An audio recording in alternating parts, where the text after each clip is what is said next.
Welcome to Healing Your Families. I'm Emma Lou Penrod, and I help you as a parent go from frustration, stress, and overwhelm to calm, confidence, and joy so that you can enjoy the quality of family life that you desire. I'm excited to start this new series. We'll be addressing some of those specific, unique situations that make parenting, that offer a whole new set of challenges. Today, we're going to talk about single parents. They face many challenges. I'm going to talk about 5 general challenges, and then I'm going to offer 6 solutions. When we talk about single parenting, this covers a rather wide range of situations. You could become a single parent through death or divorce or by choice.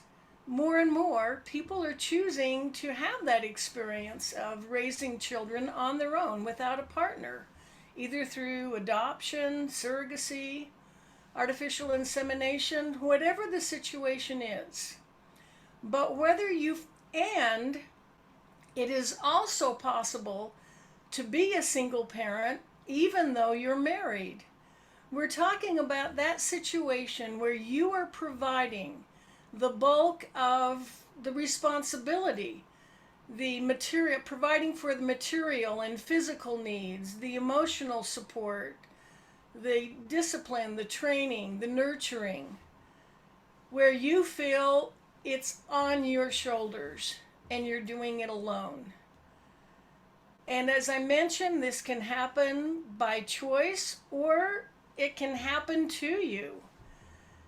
Even if it is your choice, the first major challenge is that transition. This is a major life change. Becoming a parent is a major change. Even if you chose to be a single parent, you're so excited, grateful to have a little one to raise, you're still going from being an adult who can come and go as you please, go when you want to, where you want to, when you want to being responsible for this other human being. And it's a big adjustment. And if it wasn't your choice, if you lost your spouse through death or they chose to end the marriage, then you have to deal with accepting a family life you may not have planned on. Maybe you had dreams of celebrating your 50-year anniversary and now have to accept the fact that you won't, and that you will be raising these children on your own. You may also experience some criticism, even censure, from friends and acquaintances who don't approve of your new situation. And again, whether it was your choice or not, I remember talking to one single parent who had the experience of her husband left her. She didn't want the divorce, but when she found herself in that position, she had lifelong friends who suddenly were starting to avoid her. There are a lot of adjustments. You may have a well-ordered life with a schedule that works just perfectly, and now suddenly you need to reorganize everything to accommodate this new situation.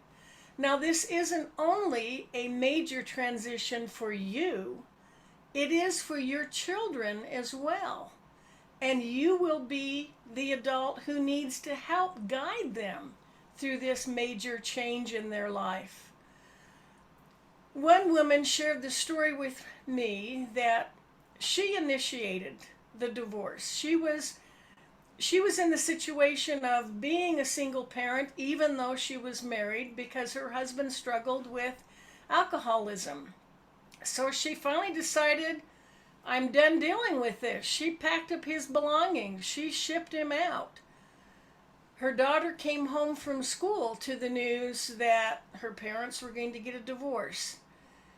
And she said her daughter asked a question that went right to her heart that she never forgot. Her daughter said, "Mommy, who's going to be my daddy now?" And she wasn't prepared to answer that question. It's not only a huge, major change for you as a single parent, whether by choice or not, but it is also a change for your children. And you'll be helping them through that. And this leads to the second challenge is just the time and energy. There are only 24 hours in a day, and you are taking on single-handedly a job that can be overwhelming for two adults. You're now the breadwinner, the nurturer, the house cleaner, the chauffeur, the cook, all rolled into one. You may find your time completely consumed, your energy just drained, exhausting. You may struggle just finding a way to live your own life. I want to share two stories of single parents who faced this dilemma. In the first case, the woman worked away from home. She needed to be at the office. It was summertime, so her children were home from school, and they were old enough to manage themselves on their own in the home. However, she needed to put the house on the market. They needed to move. And the realtor had explained to her that the house needed to be neat and tidy when he brought prospective buyers to see it. And he could call her at work and say, "Okay, I'll be stopping by in half an hour." And she could call her children and say, "Okay, make sure the house is clean and tidy." But her children did not have the motivation she did. Their definition of clean was not the same as hers. She found herself in the dilemma of just not being able to be in two places at the same time. She couldn't be at work being the breadwinner and also home supervising to make sure that the children were getting the house clean and ready to be viewed by a prospective home buyer. It was an extremely challenging and frustrating situation for her. In the second story, the single mother found herself able. She had a good paying job. She was able to provide all of the material things for her children. They got the music lessons, the sports activities, the toys, the gadgets, the clothes. She could provide that. She could also see to it that she attended all of their events. She was there for their concerts. She was there for their performances, their games. However, she realized with great regret later that she wasn't there emotionally. She wasn't able to provide that nurturing, to build that rapport, to build those relationships. And when the children grew up and left home, there was no contact. Just the time and energy is overwhelming. Trying to do it all can be so exhausting. And this leads to the third challenge, and that's just feelings of self-worth. It's very common for single parents to experience a low self-esteem. They may even feel like they're losing a sense of themselves. They're so wrapped up in their children and feeling this dual role that they don't have time for them. They don't have time for their own life. Even if it was their choice, maybe they're beginning to realize this is a little more overwhelming than I realized it would be. Am I good enough? Can I really do this? And if it wasn't their choice, there could be feelings of rejection from the spouse that left. They could really be a time when they're just an emotional mess. A lot of their energy just goes into resolving all of these emotions. There could be a sense of guilt. If they don't feel like they're measuring up, or they wonder, is there something I could have done to prevent the divorce? Is there something I could do to make my life easier for their children? Their self-doubt is huge. And quite often there is anger. Anger at themselves, anger at their ex, anger at the world, anger at the unfairness of life. And it is and struggling not to take that anger out on their children, their precious children who they love dearly, would sacrifice anything for. And then when they do take it out on their children, then it spirals down to those feelings of guilt, feelings of unworthiness. It can really be a challenge to continue to believe in yourself as a single parent. Now, situations vary, and responses in all of these changes vary. Some may be a greater challenge in some cases than others. But these are all general challenges that single parents face. The fourth one is loneliness. It could be very isolating being a single parent, not having other adults to talk to, feeling like you don't have anyone you can turn to. Maybe you're used to making decisions as a team, and now you're making decisions all on your own. Or if your ex is still involved and you're actually attempting co-parenting, it's that transition from lovers to co-parents. And how you can navigate that change in a relationship.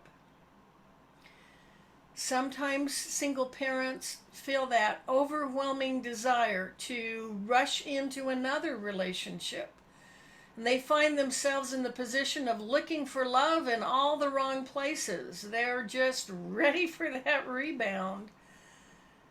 And not being judgmental. We tend to be too harsh on ourselves. Just using curiosity over judgment. Recognizing these pitfalls. Recognizing when we're getting caught in them. Being aware and knowing what we want to change.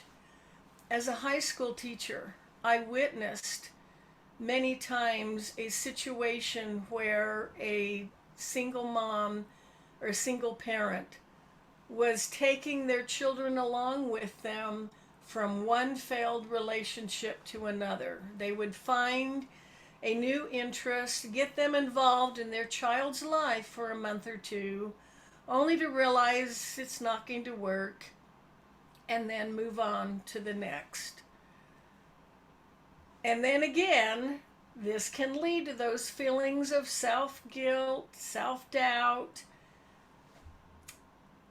This is a challenge that they need to deal with. And that balancing your needs and your children's needs. Extended family can be a great blessing, but they can also provide stress. Sometimes the single parent may find that they're dealing with criticism from the extended family without an ally to back them up. This can really add to greater feelings of loneliness. The fifth, and quite often the greatest challenge in being a single parent, is the finances. Sometimes you're going from 2 incomes to 1, or 1.5 if you are getting child support. And even if you have a good income and that's stable, you may find you have a lot of increased expenses. That's a problem right there too. And anyone can get into the trap of wanting to just getting so caught up in living paycheck to paycheck that they're not setting aside any money for emergencies or long-term savings. They're just trying to get by, just covering the bills and what they see as the immediate pressing needs. And the challenge with that is that they tend to rely on credit cards for emergency situations, and they put themselves in an even worse position. So, and adding even more stress than they're already dealing with. So, let's look at some solutions. As I mentioned, we have 6 solutions. The first one is, ironically, self-care. And you wonder, that just seems impossible. You're struggling just to find time for yourself. But let me ask you this. Is it important to remember to breathe? The airlines hit it right on the nose when they said you've got to put your own oxygen mask on first before you can help anyone else. And this is true especially true when you're a single parent. If you don't take care of your health, if you're not getting sufficient sleep, if you're not eating nutritious foods, getting proper exercise, and taking care of yourself and keeping yourself physically healthy, you're going to struggle with illness. That's going to impact your dual role. And the same is true of your emotional and mental health. Even if it's only 5, maybe 10 minutes a day, take that time to charge your batteries, feed your soul. If you need to get up a little earlier, stay up a little late, or really take a lunch hour, an honest lunch hour where you're not just eating a sandwich at your desk, but you're going for a walk, you're reading a book, you're spending time talking to a friend. But carve out those precious 5 to 10 minutes a day, more is even better, when you are charging your batteries, feeding your soul, doing something that rejuvenates you. I love this win-win channel, Win-Win Women channel that we're on. You will find amazing experts on a variety of topics, and there are many who talk about self-development and nurturing yourself, improving your confidence, your self-esteem. I highly recommend Janine's Voice. This is a show that's on Saturday mornings at 7 a.m. Pacific time.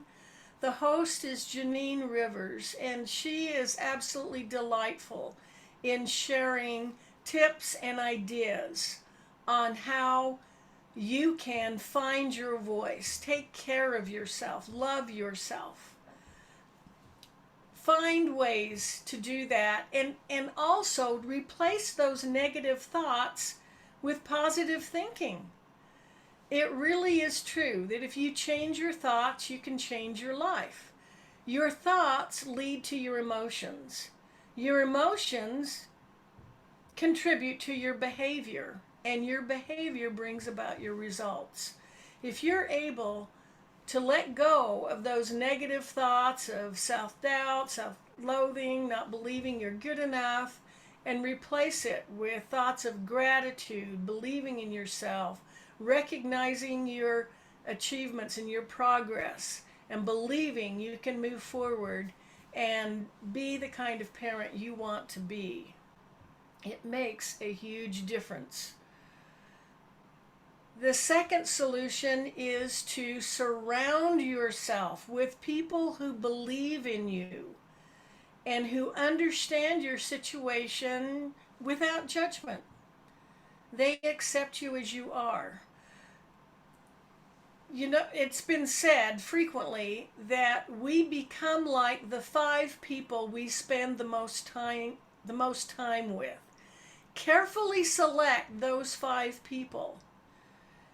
Choose people who have positive energy, who engage in positive thinking themselves, who will build you up, who will encourage you, who will help you recognize your strengths, help you feel good about yourself, and support you.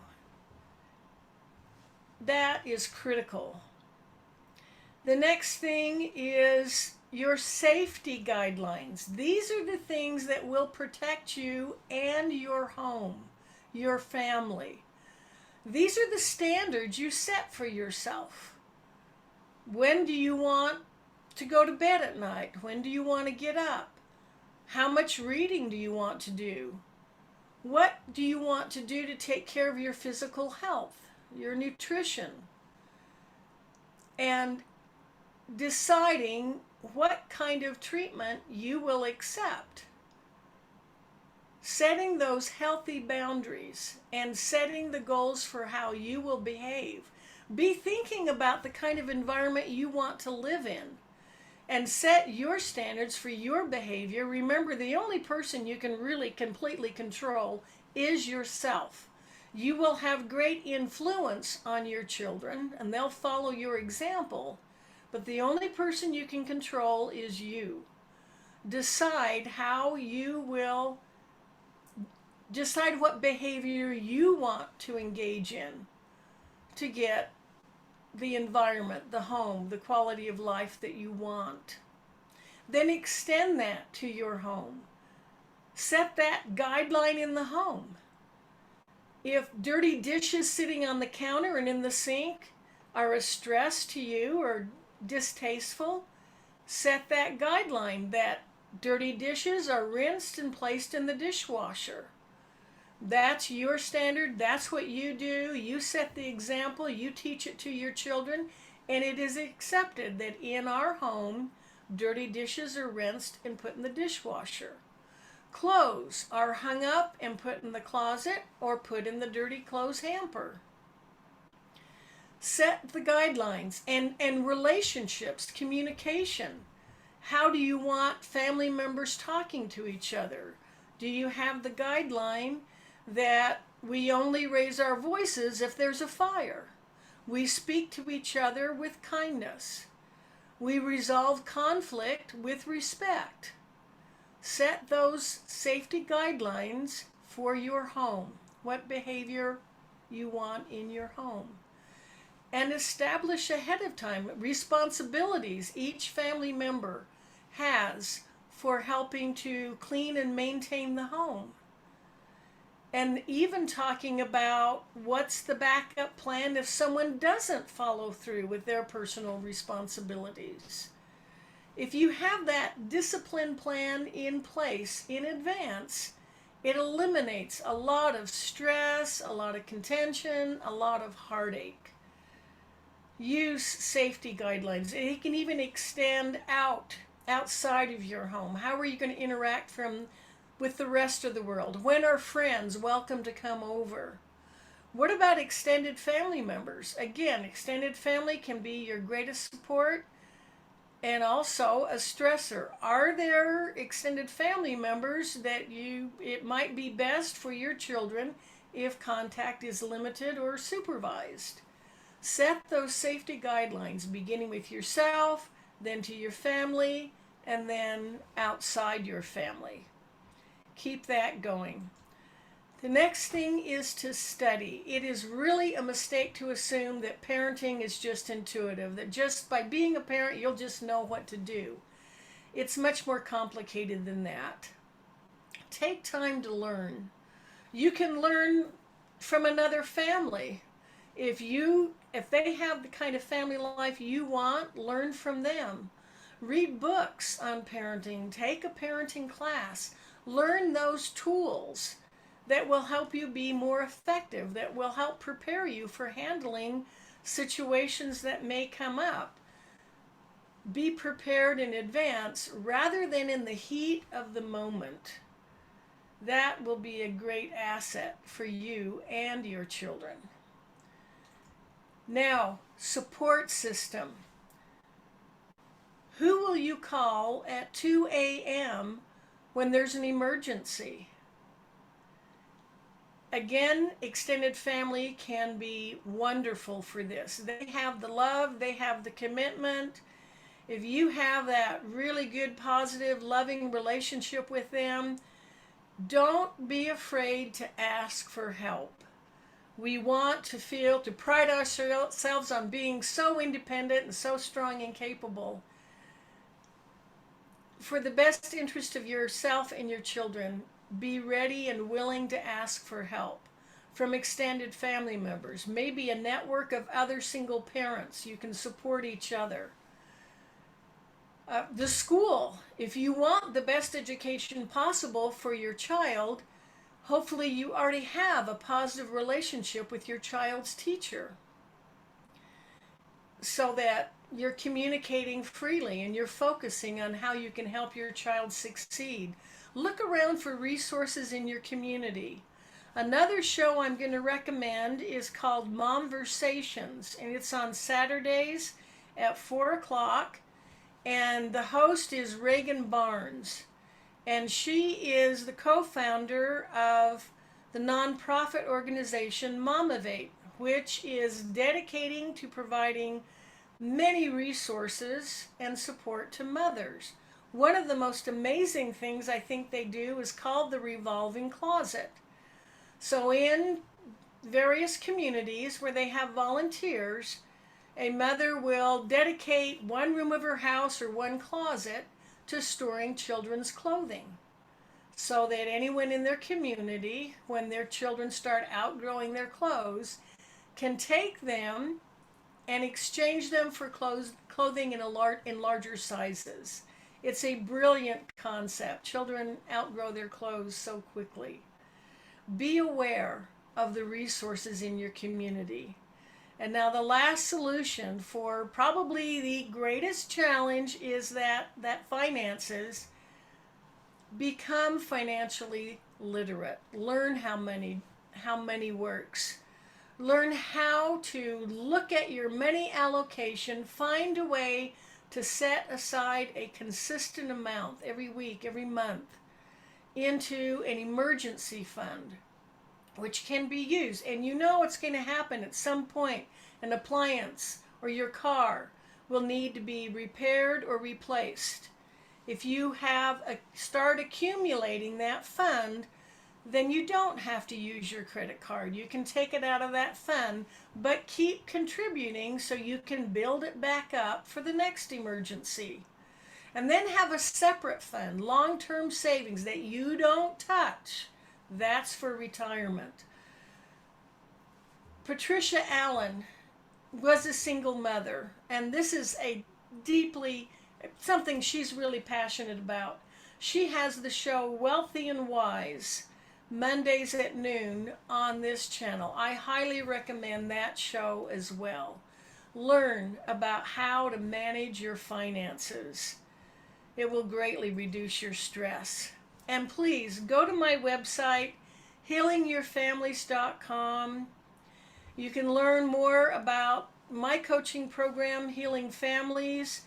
Schedule a complimentary 30-minute call. When you call, you can bring your most pressing parenting challenge. I will bring my best solutions and explain how my coaching program works and how I can offer you, starting with an assessment, identifying where you are now, setting goals, where you want to go, where you want to be, and then mapping out that plan to get from where you are to where you want to be, providing the tools, the coaching, the encouragement, the accountability, and helping you measure that progress and celebrate your success. Thank you so much for joining me, and join me next week at the same time. Next week I'll be talking to Kristen Weisbach. She will be talking about children who are wired differently, who have special needs, and how you can support them. She'll be talking about your help for your child's problem behavior. When your child has special needs, techniques you worked with your other children may just not be effective. You need a whole new game plan. She'll be talking about that. She's the founder and CEO of Behavior Works. Until then, love yourself, love your families, and we're making the world a better place by strengthening families, one family at a time. Again, I'm Emily Penrod at healingyourfamilies.com.